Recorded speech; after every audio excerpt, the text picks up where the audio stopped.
Absorption of the calcium.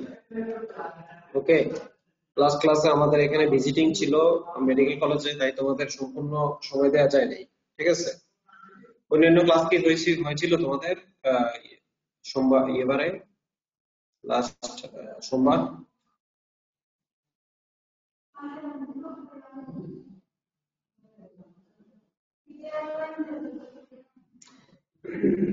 So absorption of the calcium, আমরা যেটা বলছিলাম যে absorption is taking place mainly first and second part of the finger. Okay, এবং অবশ্যই সেটার জন্য কি দরকার? Absorption required a carrier protein held by calcium dependent ATPase. Okay, এখন কি কি কারণে অ্যাবজর্পশন বাড়তে পারে এবং কমতে পারে এগুলো অলরেডি আমরা ডিসকাশন করেছি। Increase calcium absorption due to by calcitriol, একটি form of the vitamin D. Okay, calcitriol এবং একটি form of vitamin D. Parathyroid hormone, acidic pH, lysine, arginine, এগুলা, ঠিক আছে।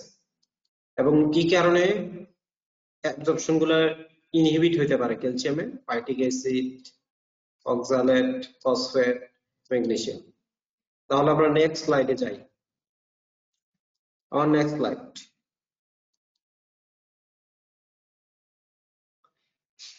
আমি কয়েকটা ইম্পর্টেন্ট ইনফরমেশন তোমাদের দিয়েছিলাম যে ইন্টেস্টাইনাল অ্যাবজর্পশন অফ ক্যালসিয়াম, সেখানে অবশ্যই তোমরা যে জিনিসটা মনে রাখবা যে this absorption mainly actively occur by transcellular route. Okay, transcellular route by vitamin D and passively through paracellular route. এই দুইটা জিনিস তোমরা অবশ্যই মনে রাখবা। ওকে, একটা হচ্ছে ট্রান্সসেলুলার আর একটা কি প্যারাসেলুলার। ট্রান্সসেলুলার এবং প্যারাসেলুলার। ট্রান্সসেলুলার রোডে যখন অ্যাবজর্পশন হয়, this is mainly occurs actively participation by vitamin D. Okay, active participation by vitamin D. এবং যদি প্যারাসেলুলার রোডে হয় সেটা নিজেই হবে। ট্রান্সসেলুলার রোড এবং passively through paracellular road. Paracellular রোডে কিভাবে হবে? প্যাসিভলি হবে। ওকে, এবং এই যে ভিটামিন ডি, সেটা আসলে কিভাবে হেল্প করে? Vitamin D act like as a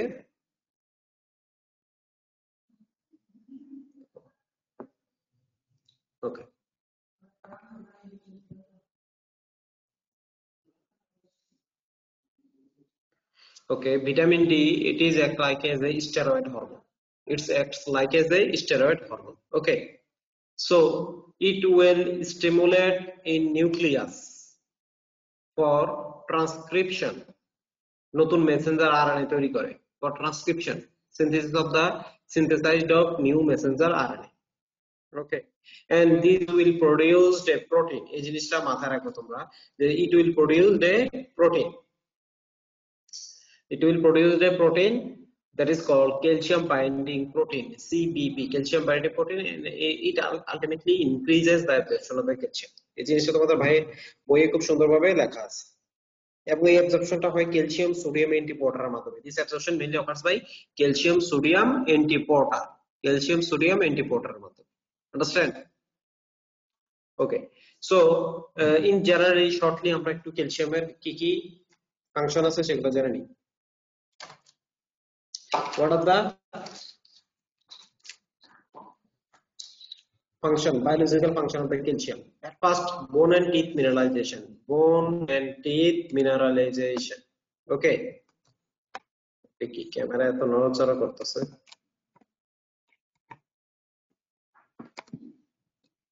Okay, bone and teeth mineralization.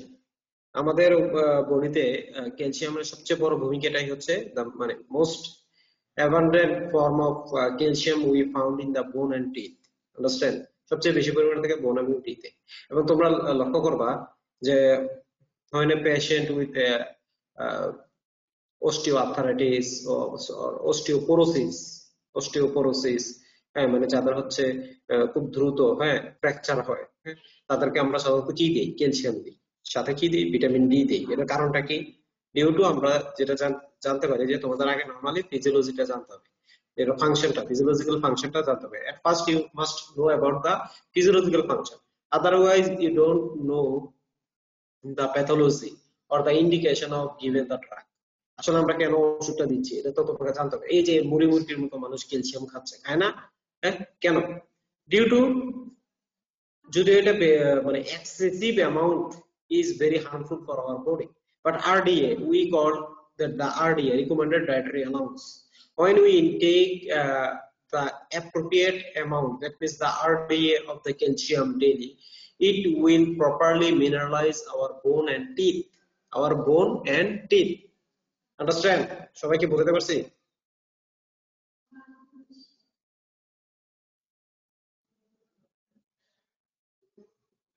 কথা না বললে মানে কিভাবে তোমাদের পার্টিসিপেশন লাগবে তো, যে না স্যার হ্যাঁ বুঝতে পেরেছি, এটা বলতে হবে।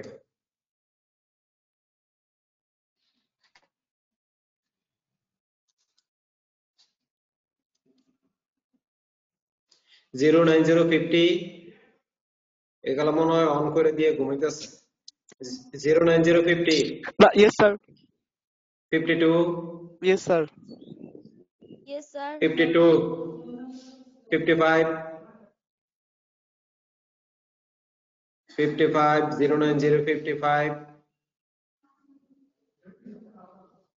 09068 আমি অ্যাবসেন্ট করে দিব যারা যারা থাকতেছে। Yes, sir. 090 Yes, sir.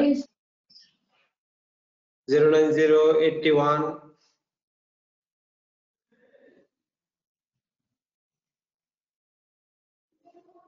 82 82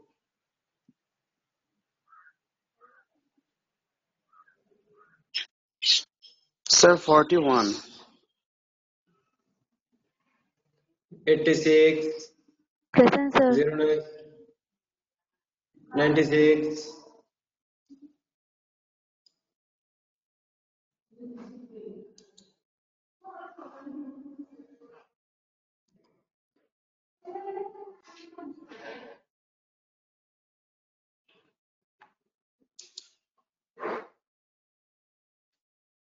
Okay, biological function, bone and teeth mineralization. Then next, regulate neuromuscular excitability। আমরা বলেছিলাম না যে neuromuscular excitability, সেটাতে ভূমিকা কার, ক্যালসিয়ামের। ওকে,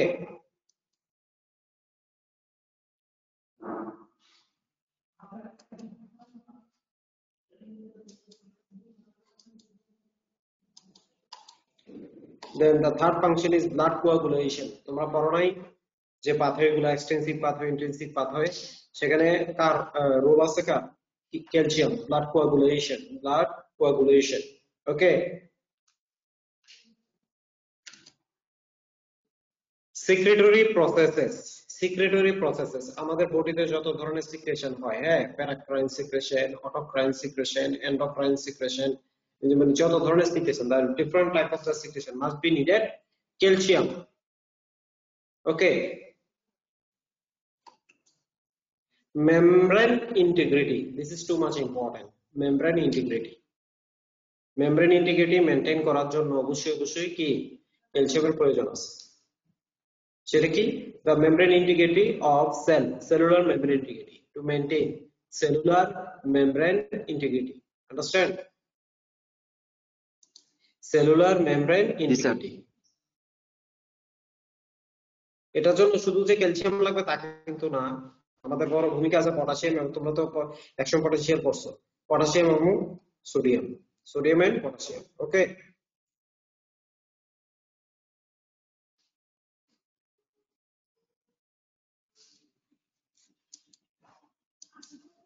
plasma membrane transport, plasma membrane transport, plasma membrane ট্রান্সপোর্টে খুব ইম্পর্টেন্ট রোল আছে ক্যালসিয়ামের। different type of the proteins, different type of the proteins transported, or different type of the transported, they require calcium। as a medium. Enzyme reaction, this is too much important. তোমরা এটা মেটাবলিজমে পড়ানো হয়েছে, তোমাদের মেটাবলিজমে পড়ানো হয়েছে। মনে করে দেখো যে ডিফারেন্ট টাইপ অফ দ্য এনজাইমের মানে কোফ্যাক্টর হিসেবে কাজ করে, নট কোএনজাইম, কোফ্যাক্টর হিসেবে কাজ করে। কোএনজাইম গুলো কোনগুলা বলো তো? কোএনজাইম কোনগুলা? What are the coenzymes? Name some coenzyme, important coenzyme. সব ভুললা একদম গিলা ফেলাছে সবাই, হ্যাঁ? Name some coenzyme. কিছু কোএনজাইমের নাম বলো।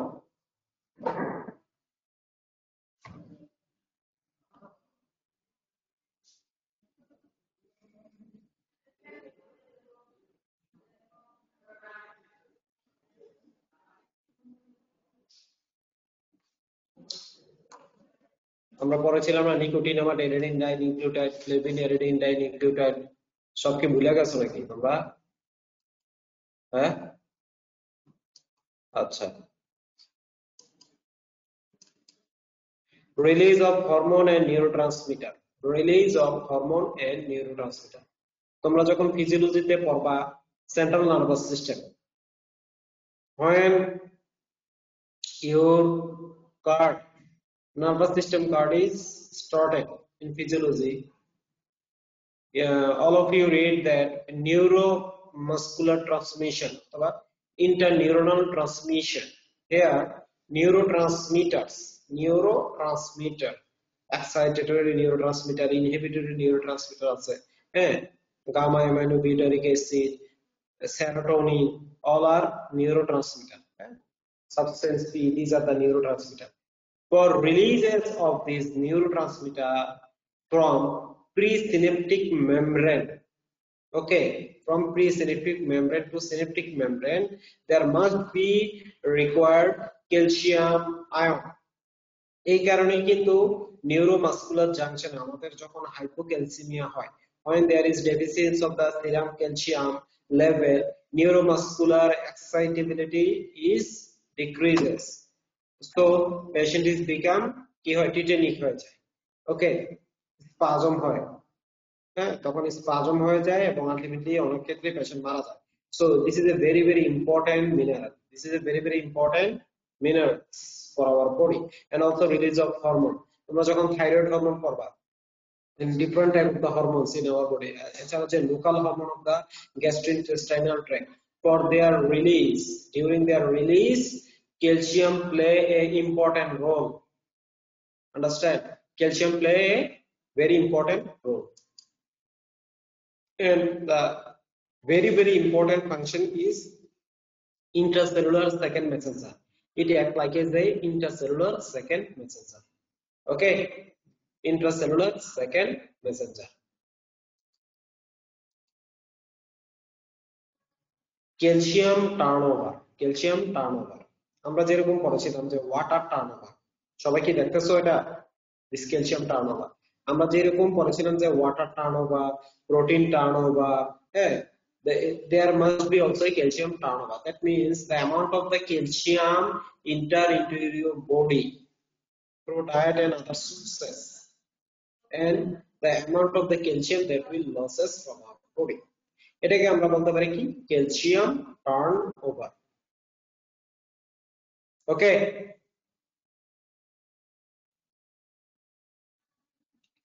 এবং সেটা অবশ্যই কিভাবে হবে? Calcium flux between extracellular fluid and organ system, calcium flux between extracellular fluid and organ system, এটাই হচ্ছে ক্যালসিয়াম টার্নওভার। আমি তোমাদের একটা ছবি দেখাই, দেখো, this is all pictures of a calcium turnover, this is all picture of a calcium turnover, okay, এই যে দেখো, in an adult individual dietary intake of the calcium is about 1000 milligram per day, 1000 milligram per day.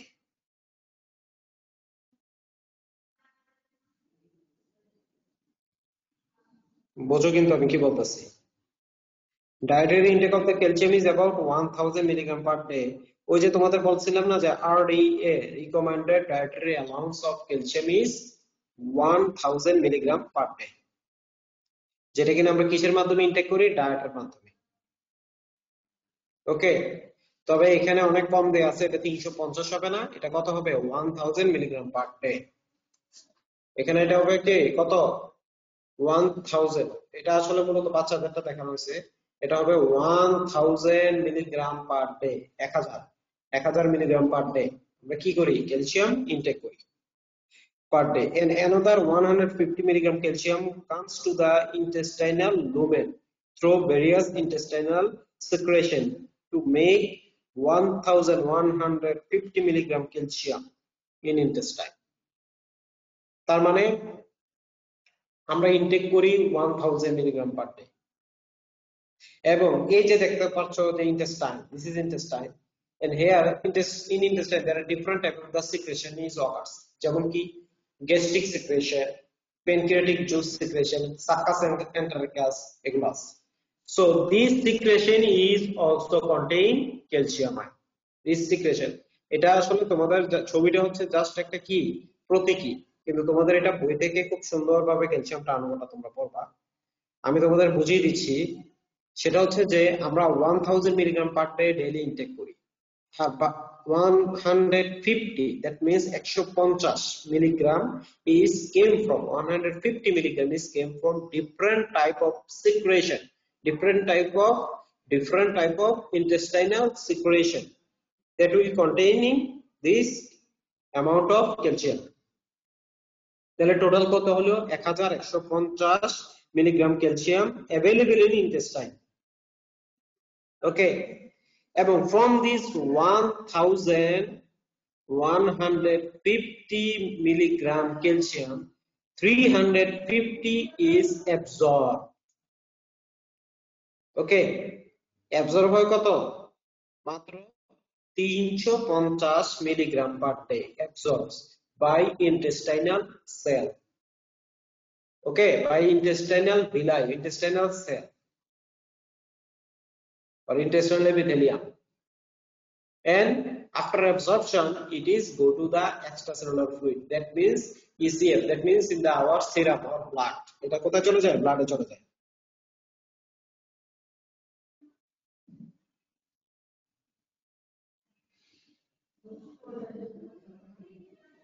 তার মানে কি হচ্ছে? এই যে absorption হচ্ছে 350 মিলিগ্রাম পার ডে, এই অ্যাবজর্পশনটা কিন্তু এমনি এমনি হচ্ছে না। It must be required, this absorption must be required a hormone, which is the name of this hormone? Vitamin D. এই যে 350 মিলিগ্রাম পার ডে অ্যাবজর্পশন হচ্ছে, এটার জন্য একটা এনজাইমের হরমোনের আমাদের প্রয়োজন আছে, সেটা হচ্ছে 125 dihydroxy কোলিক্যালসিফেরল, 125 dihydroxy কোলিক্যালসিফেরল, that means vitamin D. With the help of the vitamin D, this amount of calcium is absorbed in blood. That means the net absorption is 200 milligram, which joined with the extracellular fluid calcium pool. Okay, extracellular fluid যে একটা calcium পুল আছে 1300 milligram, মানে এটা সব সময় this amount of calcium is always present in our blood. So every day this 350 milligram is absorbed. Okay, এবং সেটা 1200 থেকে 1400 মিলিগ্রামের ভিতর থাকে। The range is 1200 to 1400 milligram, and the remaining 800 to 900 milligram calcium from intestinal lumen is excreted by feces. আমার কথা হচ্ছে যে 1050 to 3050, 200 to 350 milligram per day প্রতিদিন আমাদের অ্যাবজর্পশন হচ্ছে। তাহলে বাকি ক্যালসিয়ামটা যাচ্ছে কোথায়? The rest of the calcium is excreted by feces, পায়খানার মাধ্যমে বের হয়ে যাচ্ছে। সেটা কতটুকু? 800 থেকে 900 milligram per day, 800 to 900 milligram per day. It will excreted through stool. কথা কি বোঝাতে পারছি সবাইকে? স্টুলের মাধ্যমে সেটা বের হয়ে যাচ্ছে। So this ECF calcium, এই যে extracellular fluid calcium, okay, this is a reversible equilibrium with soft tissue calcium. এই যে soft tissue calcium এর সাথে এটা reversibly equilibrium, মানে কি এখান থেকে কোনো কারণে যদি চলে যাচ্ছে, এই যে দেখো in the bones 500 milligram per day mineral চলে যাচ্ছে, আবার resorption হয়ে 500 milligram per day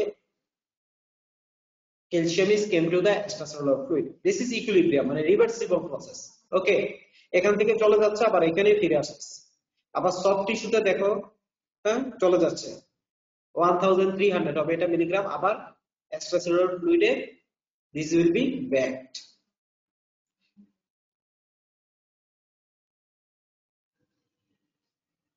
এবং ultimately a amount of calcium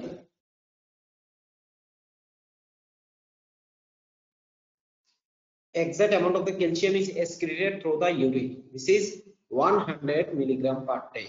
100 milligram per day. And this renal excretion of the calcium is regulated by parathyroid hormone and vitamin D. Parathyroid hormone and vitamin D.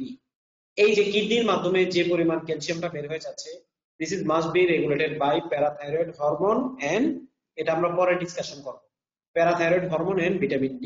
তাহলে দেখো বা এখানে vitamin D এর দুইটা function হচ্ছে। এখানে দেখো আমরা যে 1000 মিলিগ্রাম পার ডে ইনটেক করতেছি, সেখান থেকে যে অ্যাবজর্পশনটা হচ্ছে 350 milligram. This absorption is required vitamin D by the help of calcium binding protein. And another, the excretion of the calcium by the kidney, here must needed the parathyroid hormone and vitamin D. এবং সেটা কত 100 milligram per day, এবং ফিসিস এর মাধ্যমে কমপক্ষে 900 milligram per day বের হয়ে যাচ্ছে। এবং এই জায়গাটাতে তোমাদের একটা ক্লিনিক্যাল ইম্পর্টেন্স আমি তোমাদের বলি, দেখা যাচ্ছে সাম ক্লিনিক্যাল ইম্পর্টেন্স। মনে করো তুমি ঠিকভাবে পড়াশোনা না করে ডাক্তার হয়েছো, ঠিক আছে, suppose you are become a doctor with very teeny knowledge, you don't read the textbook properly, and a patient came to you osteoporosis and you give the patient excessive amount of the calcium without measure the weight of the patient. Patienteর weight না দেখে তারা তুমি এই যে মনে করো যে 2000 milligram calcium দিয়ে দিছো মুখে খাওয়ার জন্য, তখন অ্যাবজর্পশন তো হবে বডির সাথে মিলিয়ে, মানে এক্সট্রাসেলুলার ফ্লুইড আমার যতটুকু কম ততটুকু সেভাবে অ্যাবজর্পশন হবে। Suppose the patient age is 70 years old, 70 বছর বয়স্ক একজন মানুষ আসলো, তুমি তারা মনে করো যে 2000 মিলিগ্রাম ক্যালসিয়াম দৈনিক খাইতে দিলা, যে নেন বাবা খান, কোনো সমস্যা নেই। But there is a huge problem, there is very difficulties occurs. What is it? There is excessive amount of the calcium is excreted through feces. এই ফিসিসের মাধ্যমে যখন বের হবে তখন এটা কি তৈরি করবে? কনস্টিপেশন, সিভিয়ার কনস্টিপেশন হবে। পেশেন্টের খুব বেশি পরিমাণে কি হবে? পায়খানা কষা হয়ে যাবে। এবং আলটিমেটলি অনেক ক্ষেত্রে কি হয়, বয়স্ক মানুষদের anal fissure, anal fistula, haemorrhoids এগুলো দেখা দেয় যারা দীর্ঘদিন যাবত excessive amount of calcium intake করে। সবাইকে বুঝতে পারতো ক্লিনিক্যাল ইম্পর্টেন্সটা কি এখানে? এটা মনে রাখবা, এই ভুল কখনোই করবো না। দিস ইজ এ মানে major mistake, very very major mistake. Okay, এই ক্যালসিয়াম টার্নওভারটা তোমরা এটা হইতেছে খুব ভালোভাবে তোমরা পড়ে নেবা এবং এটাতে কোনো কিছু বাদ রাখা যাবে না, ঠিক আছে? সো ওভারঅল আমাদের ক্যালসিয়াম এই টার্নওভারটা শেষ।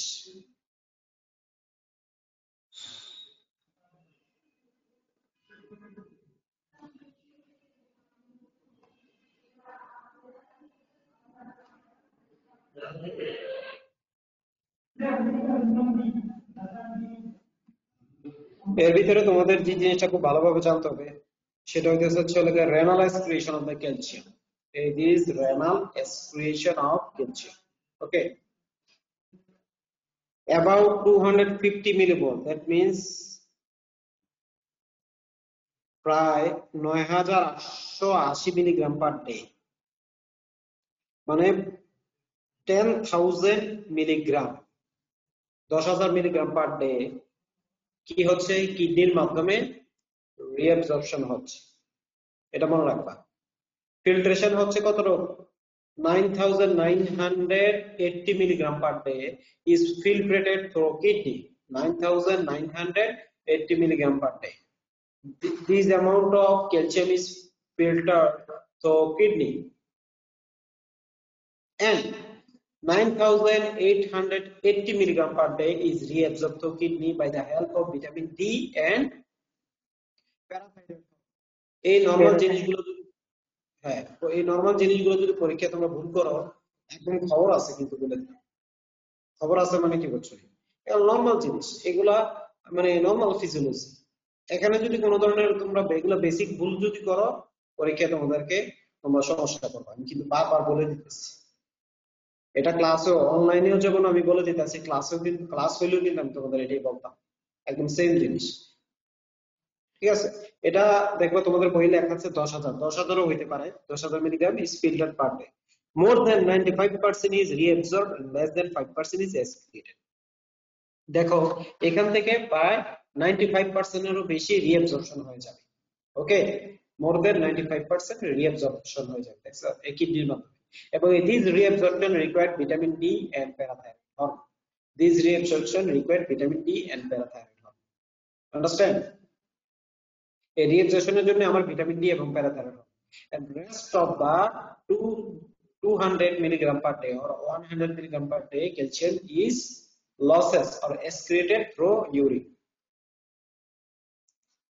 এবং এখানে তোমরা মনে রাখবা যে about 90% is reabsorbed from proximal convoluted tubule.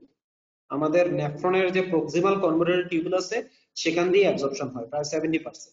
এবং ascending limb of the loop of Henle 20% is passively reabsorbed by solvent drag following sodium chloride and water reabsorption.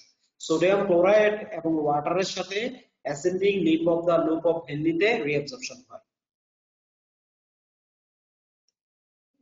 তাই এই টোটাল যে ক্যালসিয়ামটা আমরা যেটা বলতেছিলাম যে 10,000 মিলিগ্রাম পার ডে, এর ভিতরে শুধুমাত্র only 5% is reabsorbed actively with the help of parathyroid hormone and vitamin D from distal convoluted tubule.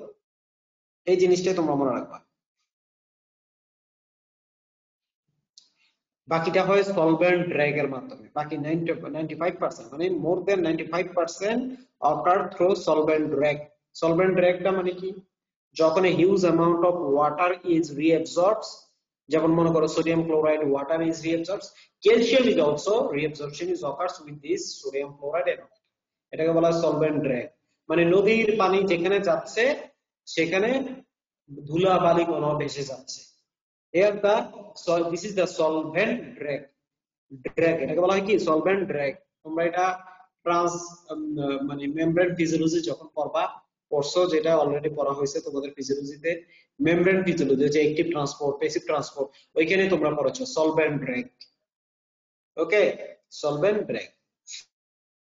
এখানে এই solvent drag এর মাধ্যমে একটা huge amount of 95% is absorbed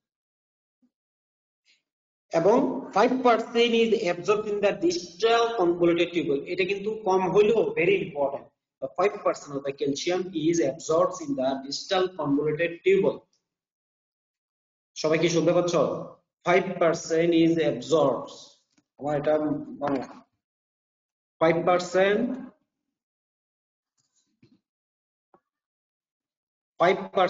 is absorbed in the distal convoluted tubule with the help of parathyroid hormone and vitamin D. With the help of parathyroid hormone and vitamin D. And rest of the 100 to 200 milligram per day is excreted through urine. So this is the total calcium turnover. সবাই কি বুঝতে পারছো? This is the total calcium turnover. Calcium টার্নওভারটা আমাদের এখানেই শেষ। এতে calcium ইনটেকটা হতেছে পারে যদিও মনে হচ্ছে একটু জটিল, কিন্তু ক্যালসিয়াম টার্নওভার ওই যে প্রোটিন টার্নওভার বা ওয়াটার টার্নওভারের মতো এতটা ইজি না। protein turnover অথবা water turnover এর মতো ইজি না। here there is some function of the parathyroid and vitamin D। তার মানে 1000 মিলিগ্রাম আমরা ইনটেক করতেছি, সেখান থেকে 200 to 350 milligram per day reabsorption হচ্ছে with the help of the calcium binding protein that will be synthesized by vitamin D and it is going to be go to to the ECF, extracellular fluid, and always in extracellular fluid 1200 থেকে 1400 1200 to 1400 milligram calcium is remain, এই যে ECF এবং এখান থেকে মিনারেলাইজেশন এবং ডিমিনারেলাইজেশন হবে। মিনারেলাইজেশন for bones, ECF থেকে calcium চলে যাবে, ঠিক আছে। আবার মনে করো তোমার আমার এখান থেকে ফিল্ট্রেশন হবে, আমার ব্লাডে যদি ক্যালসিয়াম বেড়ে যায়, this will be harmful for our body, so the excess amount of the calcium will be excreted through urine, আর ইন্টেস্টাইনে যেটা আমার হচ্ছে না সেটা কি হচ্ছে, বের হয়ে যাচ্ছে through faeces. So excessive intake যদি হয় তাহলে কি প্রবলেম হতে পারে, একটু আগে বললাম যেটা, উত্তর দিতেছে না। Excessive amount of intake, constipation না, Constipation. তোমাদের সবার এটা হয়েছে জীবনে কোনো না কোনো সময়, হয়েছে না? সবার, কেউ যদি বলে যে আমার কনস্টিপেশন কখনো হয়নি, সে মিথ্যাবাদী, মিথ্যা কথা বলেছে। কারো না কারো কনস্টিপেশন তার জীবনে কোনো না কোনো সময় হবে, কিন্তু বয়স্ক মানুষদের কনস্টিপেশন বেশি হয়। In adult male or female patient there must be suffering for constipation. তাহলে আমি যদি এমন কোনো কিছু দেই আরো বেশি কনস্টিপেশন করে, তাহলে ক্ষতি না? সো এই জিনিসটা তোমাদের অবশ্যই মাথায় রাখতে হবে, আমরা এক্সেসিভ অ্যামাউন্ট দেব না। সো ক্যালসিয়াম টার্নওভারটা তোমরা এটা ভালোভাবে পড়ে নিবে, ঠিক আছে? ওকে, থ্যাংক ইউ অল। এরপর আমরা ক্যালসিয়াম রেগুলেশন পড়ব, ক্যালসিয়াম রেগুলেশন পড়ব পরের ক্লাসে। আসসালামু আলাইকুম।